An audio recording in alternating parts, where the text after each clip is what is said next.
নমঃ শিৱায় বন্ধু বান্ধৱীসকল আমাৰ কিছুমান নিয়মৰ কাৰণে আমি দৰিদ্ৰৰ পৰা দৰিদ্ৰ হৈ যাওঁ আৰু কিছুমান নিয়মৰ পৰা আমি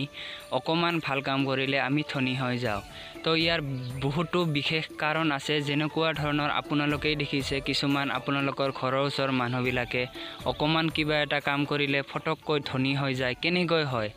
একচুয়ালি হিয়তেও সেই কাম কৰে আপুনিও সেই কাম কৰে কিন্তু আপুনি আপোনাৰ টকাবোৰ তিস্তিব পৰা নাই আপোনাৰ টকাবোৰ খৰচ হৈ যায় আছে কিন্তু বেলেগৰ টকাবোৰ দেখিছে যে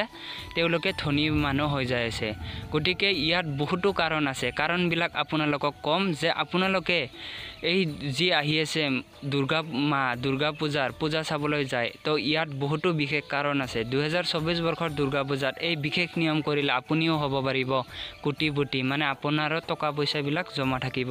তো কেনেকৈ এক নম্বৰ পইণ্ট আপোনালোকক মই কৈ আছো যে আপোনালোকে যেতিয়া আপোনালোকৰ ধাৰে আহিব কোনোবা বা আপোনালোকৰ ধাৰ আছে বা এই দুৰ্গা পূজাৰ 3টা দিন আপোনালোকে দোকান বাকি নকৰিব কাকো পইচা ধাৰে নিদিব আকৌ যদি ধাৰ থাকে তেও আপোনালোকে ধাৰ নামাৰিব তো এইবোৰ কৰিলে তাৰ মানে আপোনাৰ যিখিনি সঞ্চিত ধন ইখিনি খৰচ হোৱাৰ চান্স যোগমায়া বেছি দেখা যায় গতিকে বন্ধু বান্ধৱীসকল